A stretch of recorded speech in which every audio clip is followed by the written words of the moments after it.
Sorry, I had a slight technical glitch. So I think we just had talked about where we got the crossing the x-axis from this multiplicity. Looking at the other multiplicity, this was the x equals 1. It had a multiplicity of 2.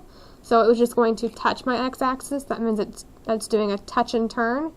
So it touches and turns back the other way. Now I can see from down here, this is clearly going to go through my y-intercept right here. The point I wanted to make, and the reason I didn't go ahead and connect this down right there, is that I don't actually know where my graph is going to turn and come back the other way. I don't necessarily know that it's happening right here. It could be doing something along the line of this number, where it turns a little farther down. So just be mindful of that when you're drawing your graphs. Okay, I'm not finding this turning point, so I don't know exactly where it is. Okay, it may not be on that y-intercept. It doesn't have to be perfect. It's just a nice little sketch to give you a picture. But this process we just used is what I'm going to be looking for on your tests. Okay, on your tests, it is not okay for you to graph this on your graphing calculator and then to sketch it off your graph. I'm going to be looking for each of the single steps we just did on these last two problems on your exam. If you want to get credit for your exam and for doing this problem on your exam, okay, you need to show these steps like the ones that we just did. There's one last little side thought on this section. I'm going to do a quick example of it.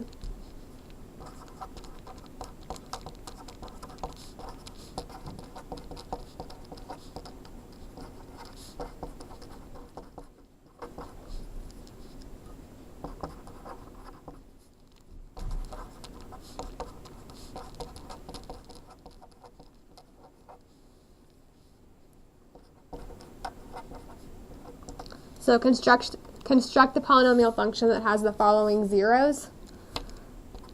So a 0 of -2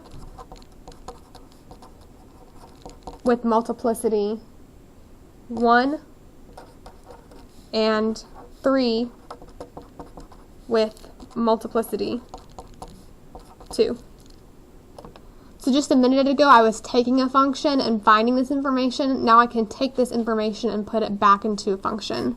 So here's some things that I know, okay? I know that I have this 0, okay? This is a x equals -2, okay? Well, where did that -2 come from? Well, it came from the factor that we had a minute ago. So I can remember the factor, it's got like the x plus or minus equal to 0. So if I add 2 back to both sides, I get x plus 2 equal to 0. Okay? So this comes from where we had our factors that we set equal to 0, and then we solved and got -2. So I'm just working backwards here. The same thing with the 0 of 3. Okay, I have a 0, x equals 3. Well, where did this come from? Well, this came from when I had a factor equal to 0. So let's make it back equal to 0. So there was the factor that I set equal to 0. Where did these factors come from? Well, these factors were all multiplied together in their function. F of x equals x plus 2 times x minus 3, where I had set my factors equal to 0. Now the last bit here is that I have these multiplicities, okay? So -2 had a multiplicity of 1. So how many times did I have that 0? I had it once. Well, that means I had the factor once. So that means the exponent here is a 1. I have it once, or you can just not put it there. The 3, on the other hand, has a multiplicity of what? 2. So how many times did I get that 0? I got it twice. Okay, that means I had the factor from it twice. So that means my x minus 3 is actually an x minus 3 squared. Okay? That's the last little bit of just building backwards. So all I did was work exactly in the opposite direction we've been working. And that is the end of 3.2.